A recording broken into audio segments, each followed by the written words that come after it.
Did you just reach the third C and your build looks something like this? Then worry no further. In this video, I will explain what are some essential things and items to get in third C. By the end of the video, you will have all the knowledge you would need to get a good build. So let's start. Let's start with the fruit. A lot of players think that expensive fruits like dragon, kitsune, and others are the best, but honestly, you don't really need them. The only fruit you really need is the Buddha fruit.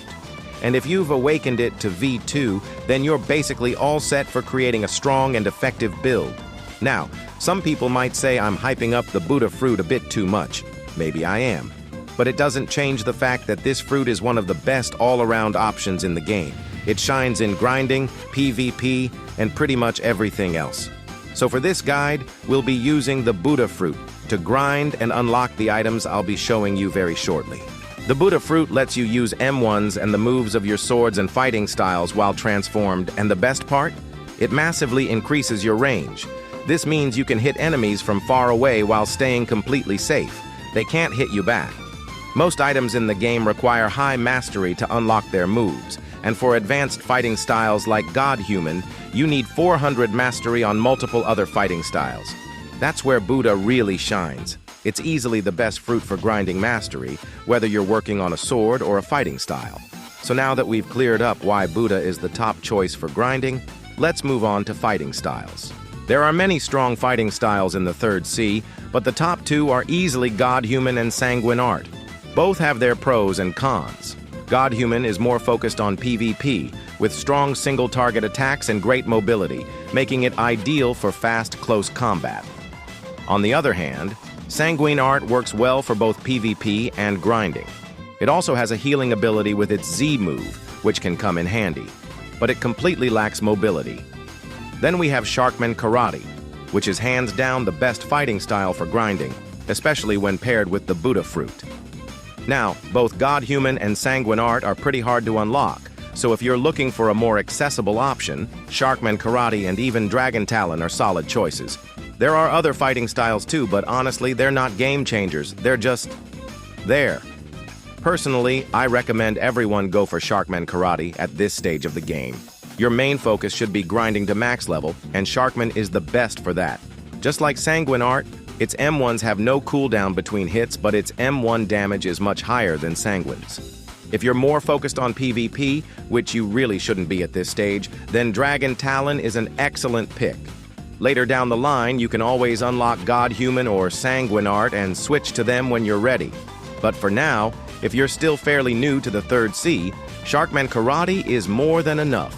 It's a solid, reliable fighting style that will serve you very well all the way to max level.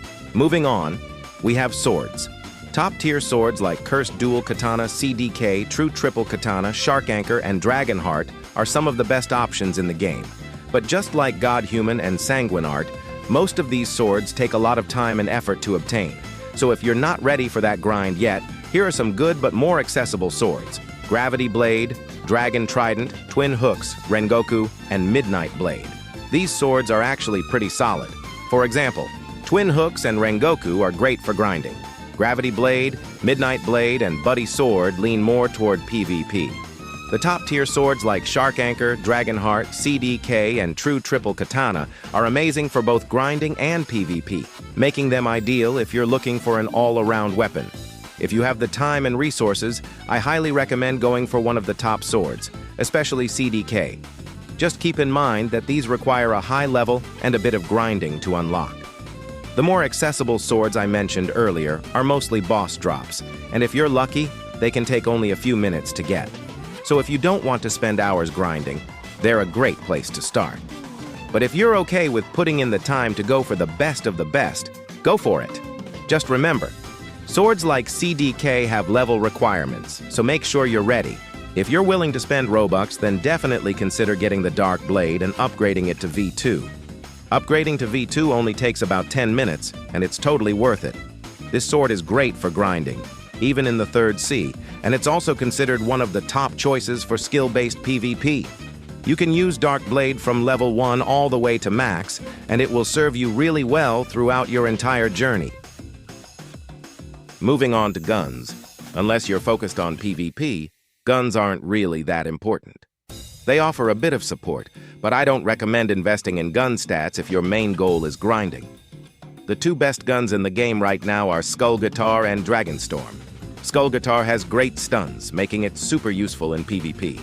Dragonstorm is like a machine gun, with rapid-fire M1s that are especially good against transformation spammers. If you want to unlock a gun, either of these two is a solid choice. All the other guns fall short compared to them. That said, both are pretty difficult to obtain, but they make great support tools in PvP. Outside of that, guns aren't necessary. They're just not useful for grinding, like I mentioned before. When it comes to accessories in Blox Fruits, it's actually pretty simple. You just want to use the ones that match your build. So if you're running a sword-focused build, then you should stick to accessories that boost your sword damage. And if you're using the Buddha Fruit with melee and sword stats, accessories like the bandana and the hunter cape are really good options. Both of them boost melee damage too, which works perfectly with Buddha since you're mostly using M1s through swords and fighting styles. Now if you're looking for more mobility, then you can try accessories like the pilot helmet or the dino hood.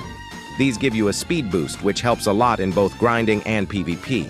The pilot helmet especially is really easy to get, so it's a solid choice early in the game.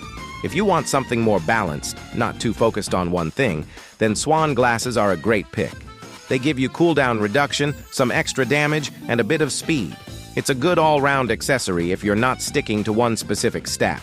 Now, let's say you're using a race like Cyborg or Human, and you plan on going into water but take damage because of your fruit. In that case, the Leviathan Shield is useful because it reduces water damage.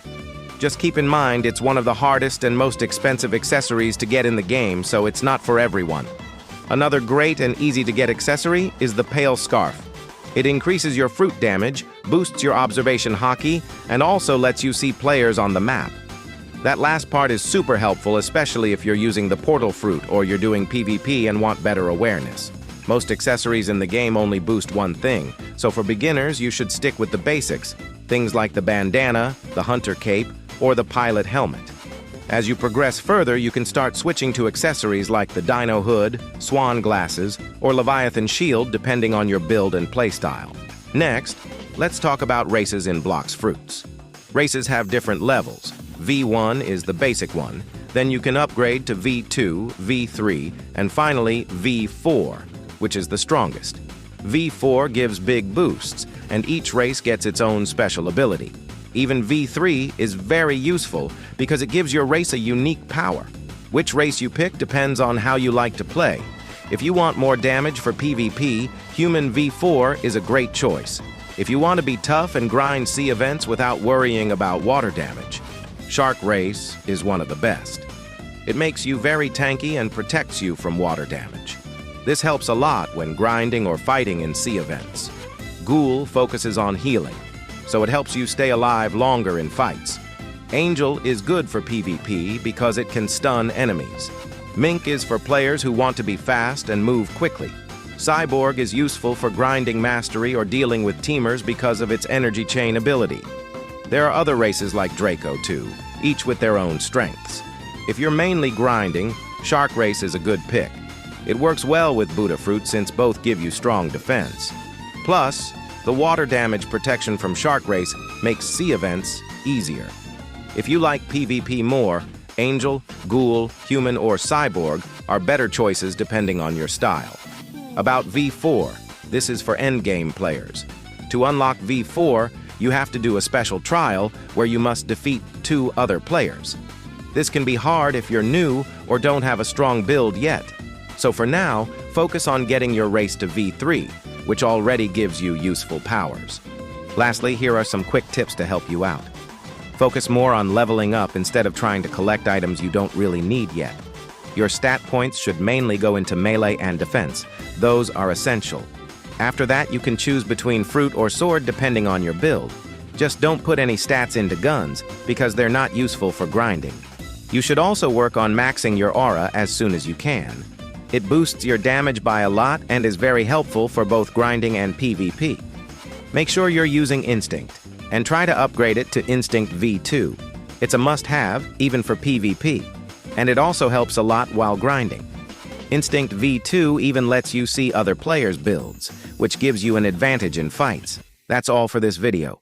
If you have any questions, drop them in the comments. If I forgot anything, feel free to let me know. Thanks for watching. Don't forget to like and subscribe. Ghost Ant out.